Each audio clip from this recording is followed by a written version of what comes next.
I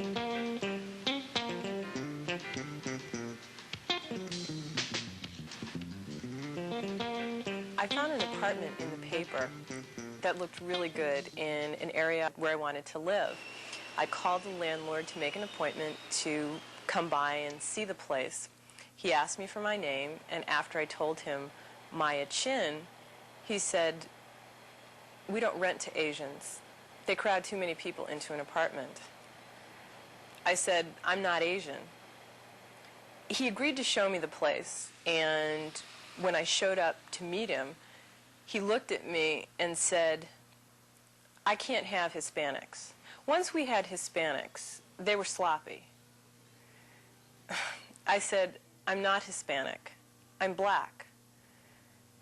He responded, "We can't have blacks living here.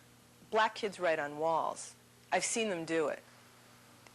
I just stood there. I remember thinking, how can this landlord get away with saying these awful things to me? I didn't know who to call. I called directory assistance, and I got the number for the local Fair Housing Commission in my town.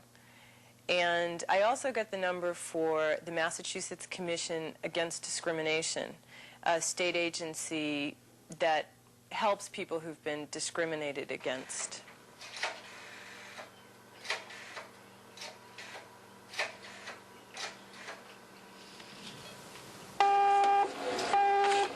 Commission Against Discrimination, we help you? Right. I handled Mrs. Chin's case. Based on the information she gave when she filed a complaint, and because of the urgency of her complaint, the fact that she was denied an available unit, I decided to begin my investigation with a test. A test is where we try to duplicate the situation that the person describes. In this case, Mrs. Chin stated that she was discriminated against because of her race. So I sent out 3 testers, 1 white, 1 black, and 1 Latina. The testers confirmed Mrs. Chin's experience. The white tester was accepted for housing, whereas the black and Latina testers were denied housing. The results of the test clearly showed that discrimination had taken place. The commission ruled in Mrs. Chin's favor, and after a public hearing at the commission, Mrs. Chin was awarded $5,000 for emotional distress damages. Most landlords do know that it is illegal to discriminate. So they say other things, such as, "Oh, I'm sorry, the apartment was just taken," or "You probably wouldn't feel comfortable living in this neighborhood." What the landlord does is make the unit or neighborhood appear so unappealing that the person begins to feel that maybe she shouldn't live there. I mean, these are the tenants that now live there. They're like two blacks occupying now 3 blacks.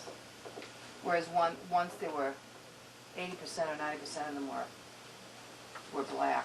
See, they're saying on these race and color not known, but it was in a black neighborhood. They're lying. I've worked as a housing investigator for 10 years, and I've come to one conclusion, that there are no creative bigots, only the same old rehash of refusals. I've learned that discrimination can be found anywhere in any neighborhood, and that it happens to all different types of people. He found a house in Concord, Mass. On a Sunday, he took his son, who's black, to see the property. And then the other real estate agent called and said, "We got another offer." So this guy filed saying somebody saw him with his son, and that's why he didn't get the unit. The neighbors spot you and they say, "Well, we don't want you to bring black people in this neighborhood." But the thing is, we have no direct evidence. In many situations, the racism is hidden, and it's difficult to uncover the discrimination.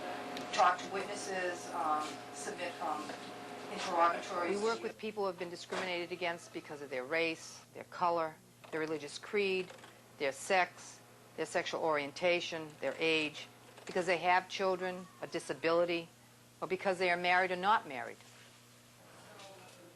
Hundreds of cases are filed with the state and local fair housing groups throughout Massachusetts each year. Good morning.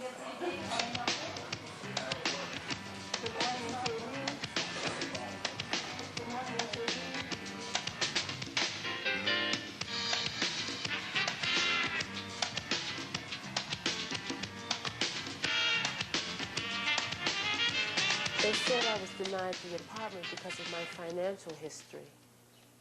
What was really weird about it was that I know my credit's good. I have a stable job. But what made me suspicious was that my friend applied for another apartment at the same place.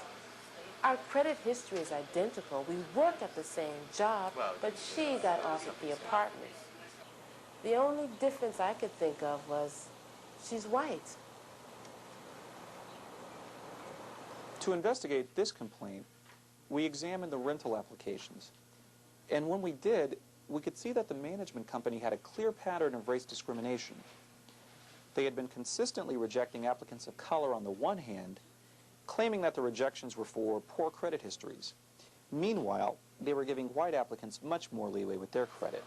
Now, in this case, the management company settled with the complainant, offering her the apartment and agreeing to advertise all future vacancies in the local African-American newspaper.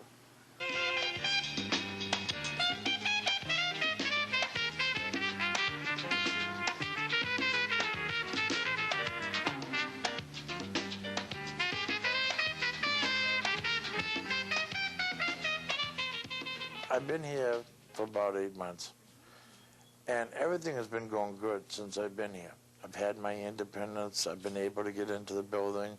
I'm able to get around the building, no problem with the mailbox. Then they had this policy